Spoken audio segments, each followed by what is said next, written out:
ನಮಸ್ಕಾರ. ಕನ್ನಡವ ನ್ಯೂಸ್ಗೆ ಸ್ವಾಗತ. ನಾನು ನಿಶ್ಮಾ ಇರ್ಷಾದ್.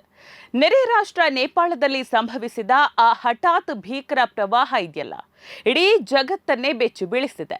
ಪ್ರಕೃತಿಯ ಸೌಂದರ್ಯದ ನಾಡು ಇವತ್ತು ಸಂಪೂರ್ಣವಾಗಿ ತತ್ತರಿಸಿ ಹೋಗಿದ್ದು, ಕಣ್ಣಿಟ್ಟಲ್ಲೆಲ್ಲ ಬರೀ ವಿನಾಶದ ಅವಶೇಷಗಳು ಮತ್ತು ಅಸಹಾಯಕರ ಆಕ್ರಂದನಗಳೇ ಕೇಳಿಸ್ತಾ ಇದೆ.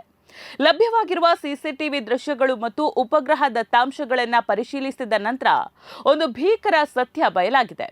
ಇದು ಸಾಮಾನ್ಯ ಮಳೆಯ ಪ್ರವಾಹ ಅಲ್ಲ, ಪ್ರಕೃತಿ ಧರೆಗಿಳಿಸಿದ ಸಾಕ್ಷಾತ್ ಯಮ ಸ್ವರೂಪಿ ಕ್ಷಿಪ್ರ ಪ್ರಳಯ ಅಂತ. ವಿಪತ್ತಿನ ತೀವ್ರತೆ ಎಷ್ಟಿತ್ತು ಅಂತ ಹೇಳಿದ್ರೆ, ಆರಂಭಿಕ ಅಧಿಕೃತ ವರದಿಯ ಪ್ರಕಾರ ಈಗಾಗಲೇ 160ಕ್ಕೂ ಹೆಚ್ಚು ಶವಗಳನ್ನು ಹೊರತೆಗೆಯಲಾಗಿದೆ. ಆದರೆ ಈ ದುರಂತ ಸಂಭವಿಸಿ ಇನ್ನು 24 ಗಂಟೆ ಕೂಡ ಕಳೆದಿಲ್ಲ.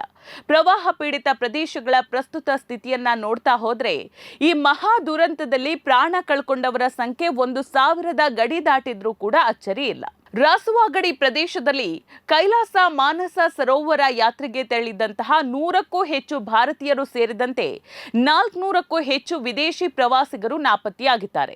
ಅತ್ಯಂತ ಕಳವಳಕಾರಿ ಸಂಗತಿ ಅಂತ ಹೇಳಿದ್ರೆ, ಈ ನಾಪತ್ತೆಯಾದವರಲ್ಲಿ ನಮ್ಮ ಕರ್ನಾಟಕದ 4 ಕನ್ನಡಿಗರು ಕೂಡ ಸೇರ್ಕೊಂಡಿದ್ದಾರೆ. ಆರಂಭದಲ್ಲಿ ಬೆಳಗ್ಗೆ 8:37 ಸುಮಾರಿಗೆ ಭಾರೀ ಭೂಕಂಪ ದಾಖಲಾಗಿದ್ದನ್ನ ನೋಡಿ ಪ್ರಬಲ ಭೂಕಂಪವೇ ಈ ಪ್ರಳಯಕ್ಕೆ ಕಾರಣ ಅಂತ ಹೇಳಿ ಎಲ್ಲರೂ ಕೂಡ ಭಾವಿಸಿದ್ರು.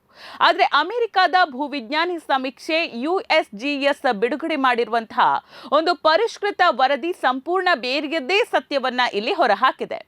ಘಟನೆ ನಡೆದದ್ದು ಈ ಭೂಕಂಪದಿಂದ ಅಲ್ಲ.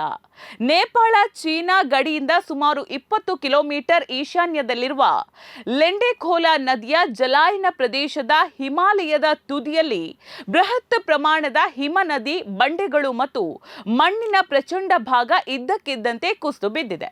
ಈ ಭೀಕರ ಹಿಮಪಾತ ಮತ್ತು ಬಂಡೆಗಳ ಕುಸಿತದಿಂದ ಉಂಟಾದ ಕಂಪನವನ್ನೇ ಆರಂಭದಲ್ಲಿ ಭೂಕಂಪ ಅಂತ ಹೇಳಿ ತಪ್ಪಾಗಿ ಗ್ರಹಿಸಲಾಗಿತ್ತು.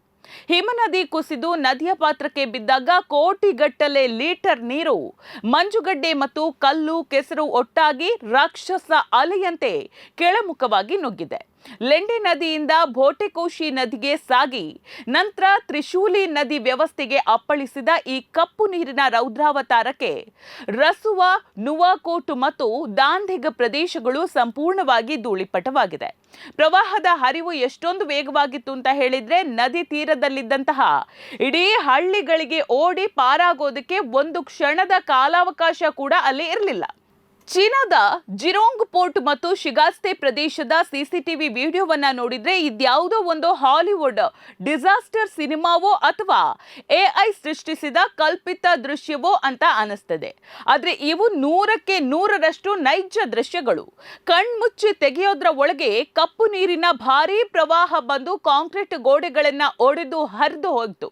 ಬೃಹತ್ ಜಲವಿದ್ಯುತ್ ಯೋಜನೆಗಳು, ರಸ್ತೆಗಳು ಮತ್ತು 100 ವರ್ಷ ಹಳೆಯ ಬಲವಾದಂತಹ ಸೇತುವೆಗಳು ನೀರಿನ ರಭಸಕ್ಕೆ ಕಡ್ಡಿಗಳಂತೆ ಕೊಚ್ಚಿಕೊಂಡು ಹೋದವು.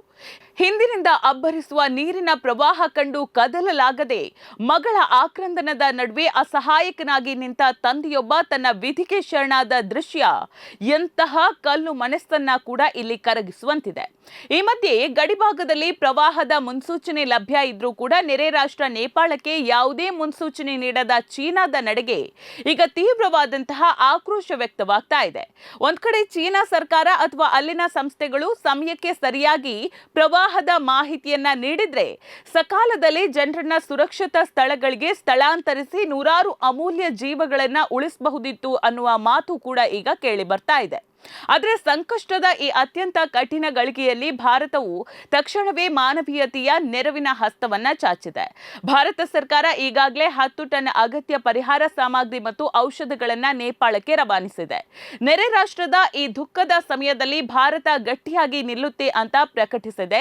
ಭಾರತ ನೀಡಿದ ಈ ಸಮಯೋಚಿತ ನೆರವಿಗೆ ನೇಪಾಳದ ಪ್ರಧಾನಿ ಬಾಲೇಂದ್ರ ಶಾ ಅವರು, ಭಾರತದ ಮಾನವೀಯ ನೆರವು ನಮ್ಮ ಜನರ ಸಂಕಷ್ಟವನ್ನ ಕಡಿಮೆ ಮಾಡಿದೆ ಅಂತ ಹೇಳಿ ಭಾವುಕವಾಗಿ ಕೃತಜ್ಞತೆಯನ್ನ ಸಲ್ಲಿಸಿದ್ದಾರೆ. ಸದ್ಯ ಪ್ರವಾಹ ಪೀಡಿತ ರಸುವಾ ಸೇರಿದಂತೆ ಹಲವು ಭಾಗಗಳಲ್ಲಿ ರಕ್ಷಣಾ ಪಡೆಗಳು ಮತ್ತು ತುರ್ತು ಪರಿಹಾರ ತಂಡಗಳು ಸಮರೋಪಾದಿಯಲ್ಲಿ ಕಾರ್ಯಾಚರಣೆಯನ್ನ ನಡೆಸ್ತಾ ಇದೆ. ನಾಪತ್ತೆಯಾಗಿರುವ ನಮ್ಮ ಕನ್ನಡಿಗರು ಸೇರಿದಂತೆ ಪ್ರತಿಯೊಬ್ಬ ಭಾರತೀಯರು ಕೂಡ ಸುರಕ್ಷಿತವಾಗಿ ಮನೆಗೆ ಹಿಂದಿರುಗಲಿ.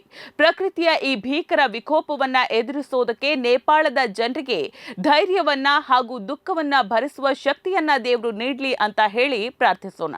ನೋಡ್ತಾ ಇರಿ ಸಮ ಸಮಾಜಕ್ಕಾಗಿ ಕನ್ನಡ ನ್ಯೂಸ್. ನಮಸ್ಕಾರ.